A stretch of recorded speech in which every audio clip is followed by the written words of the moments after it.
If you're 20 and lost, watch this video. Why?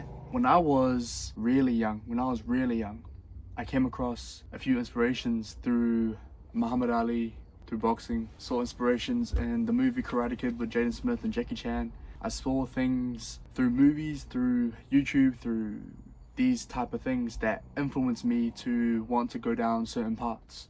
And if you come across this video, I hope this video inspires you or influences you to go down the path that I preach, that I try to push out to the younger men of the generation and everything. What I learned growing up was the more you take responsibility for your own actions and the more you choose to take control and be disciplined in certain areas of your life, choosing the harder option, delaying gratification consistently, puts you in a better position in the future. And so what I mean for this for you when you're in your 20s, there's this whole connotation and everything that you should have fun, that you should go and party and live it up. If you choose to do this, which is what the majority do, the majority party up, the majority do drugs, the majority sleep with lots of women, the majority do certain things, right? And if you want to be someone that is apart from the crowd, that stands out, if you're watching these kind of videos, you know you're actually destined for something different.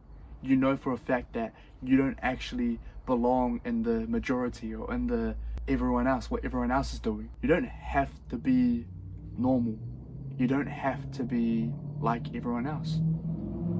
And if you have desires and ambitions to build something bigger than yourself, when you're watching these kind of videos to build your knowledge, to build your wisdom, and learning from people that you believe can help you, then you're in the right direction. And I want to encourage you, if you feel lost and you click on these videos, you're already in a good position right off the bat. And I can give you the best advice that I've learned through growing up myself. I'm 23 at the moment, and the way I think about life may be able to help you into understanding how you should think about life or how you would want to think about life. So self-improvement, developing yourself, mentally developing yourself, physically developing yourself, socially, spiritually, bettering that relationship with yourself and your mental health, knowing what you want, all these sort of things. So what I mean by this is your 20s in a path, in a whole 10-year plan. When you get to your 30s, 40s, 50s, your whole growth mindset of wanting to be better than you were before, better than you were yesterday, and being patient with yourself as well. It's a beautiful thing. Life is a beautiful thing, and it goes through seasons and phases and everything. And the feeling that you're feeling right now is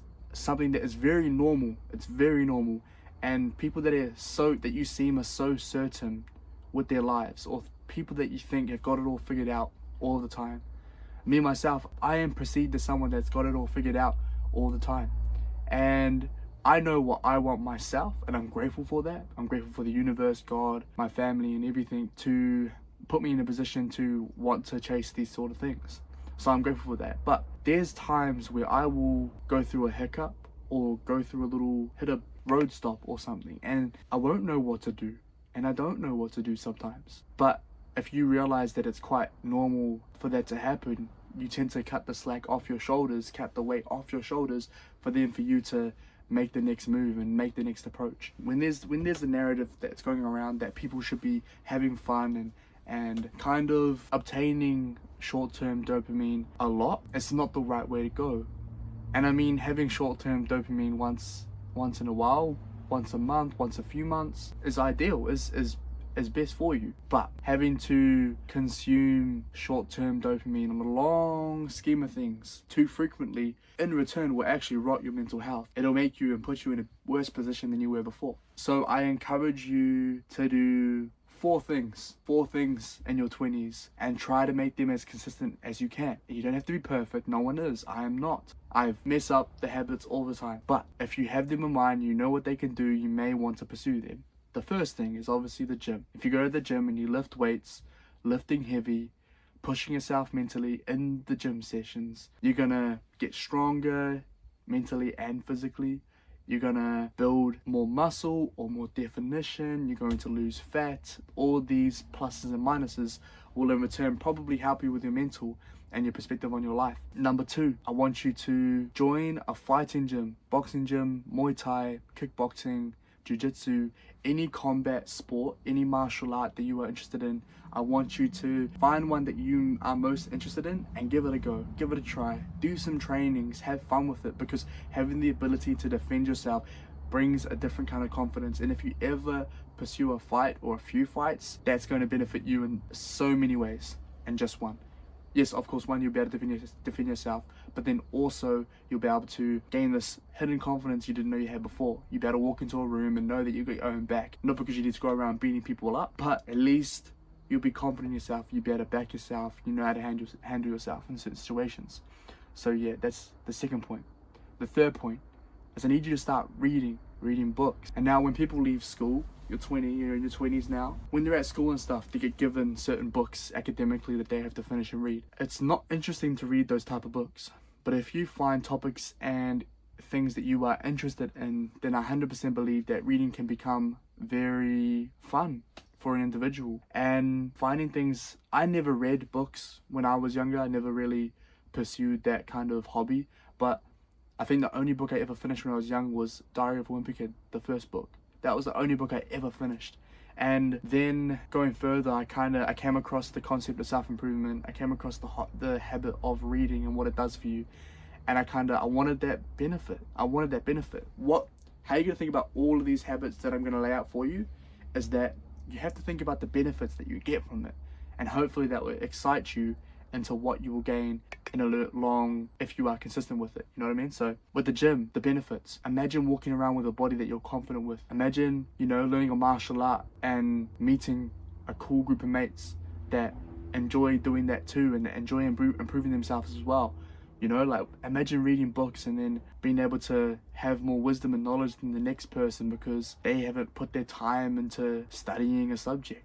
You know what I mean? Like subjects that you're actually interested in, not academic things, The fourth thing that I need you to start doing, and I'm going to tie them both together, is that I want you to start journaling and meditating. Journaling is something where you can actually reflect on yourself. There's so many different types of journaling, but there's gratitude journaling, which is probably what I'm going to recommend first. Gratitude journaling is I want you to write down 3 things you're grateful for and why. And that's just a simple practice. Grab a piece of paper, grab a pen, go buy a little notebook from a local store or something and a pen and have it beside your bed. I've got mine's underneath my bed right now. It's just sitting there. And I write down 3 things I'm grateful for every morning before I go to work, or every morning just before I start my day. This will in return improve your mental health because your brain becomes better at detecting things that you're grateful for. If you're constantly thinking about gratitude, you're going to be better at sensing and picking things that you are grateful for and turning things into a positive.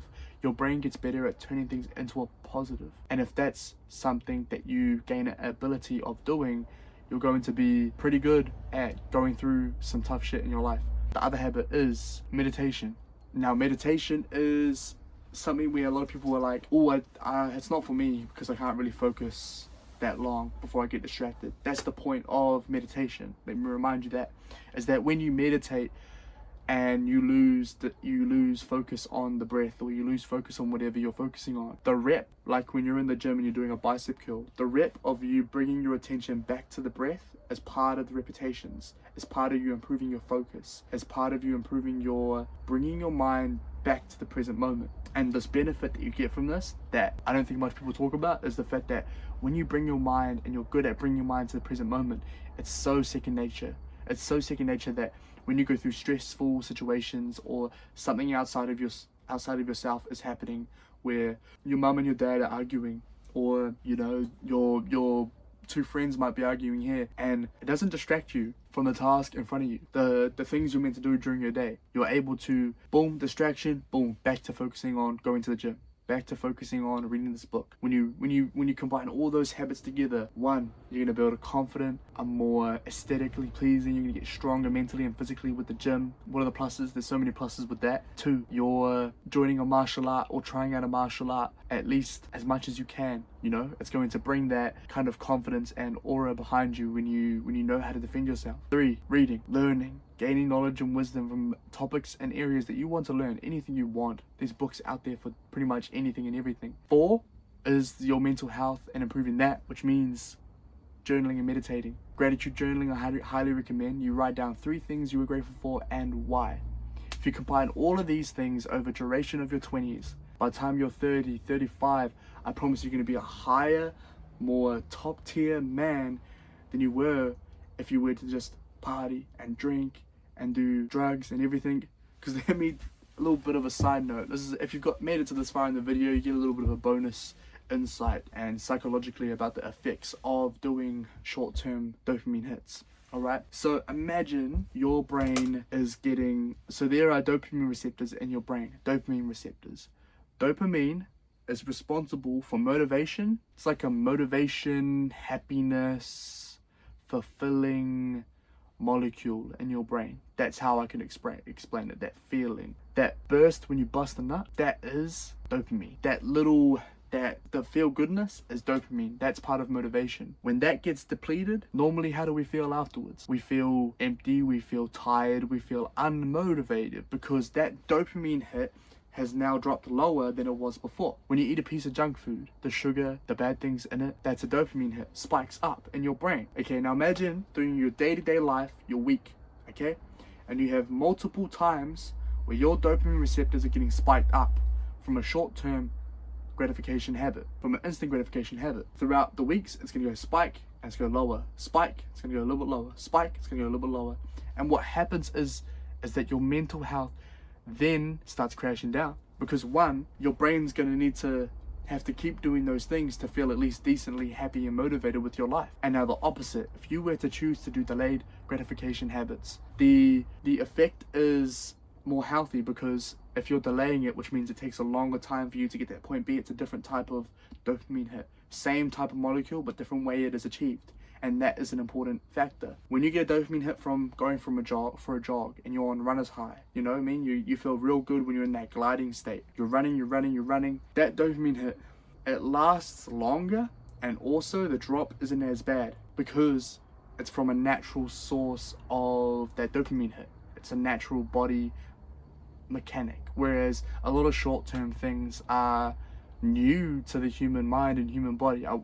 It's different when it comes to masturbation and everything like that. It's and wanking and everything. It's that type of thing has always been since the start of probably humans and apes and everything. But now there's a lot more distractions that can get our attention and distract us from having real delayed gratification, real fulfillment and things. So if you're lost in your 20s, I hope this video helps you in any way possible. I think that 100%, if you're lost, it's okay, relax. But if you have the basis of trying to improve yourself throughout this period, this phase that you're in, you're going to find what you feel fulfilled doing and what your thing in this world is.